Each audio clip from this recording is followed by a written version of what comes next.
సిగాచి పరిశ్రమ అగ్ని ప్రమాద మృతుల కుటుంబాలకు ఇప్పటి వరకు నష్టపరిహారం ఇవ్వలేదని ఫైర్ అయ్యారు మాజీ మంత్రి హరీష్ రావు.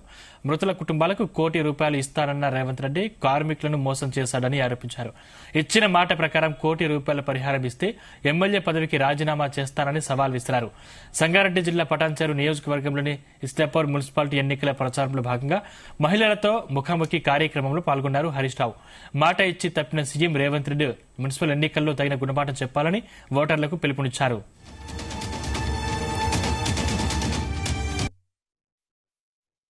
మన కాలాల చేతుల అందుబాటులో ఉండే వాళ్లకు మన భవిష్యత్తు బాగా చూసుకుంటే వాళ్ళకు ఓటేసుకోవాలి.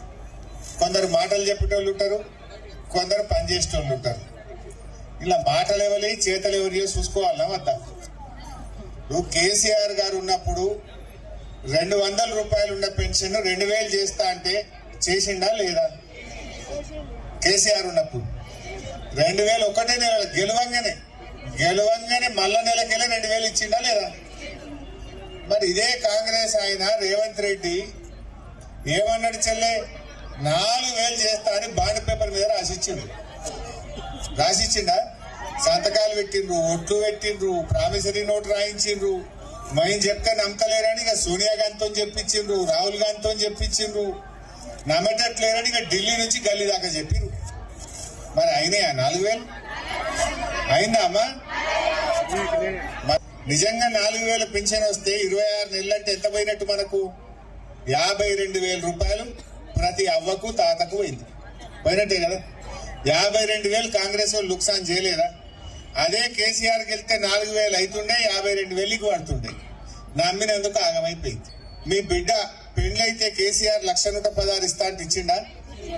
బరాబర్ ₹1,16 వచ్చిందా లేదా? కళ్యాణ లక్ష్మి, షాదీ ముబారక్. రేవంత్ రెడ్డి ఏం చేసిండు?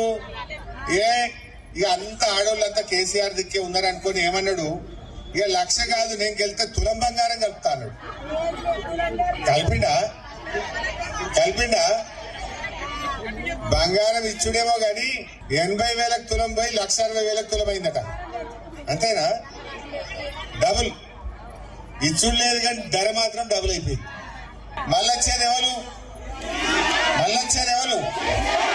అప్పుడు నేనే మంత్రిగా ఉంటా, కేసీఆర్ ఉంటాడు కనుక విజయమ్మకు, ఇస్నాపూర్కు మీకు ఏ పని లేకుండా మీకు మిగిలిపోయిన రోడ్లు గాని మోరీలు గాని ఏ పని ఉన్నా నేను చేపిస్తా. ఇప్పుడు 2 ఏళ్ళది అర్థమయ్యే కాంగ్రెస్ వచ్చి మళ్ళా కేసీఆర్ వచ్చినాక రోజు నీళ్లు తెప్పించే జిమ్మేదారు నాది.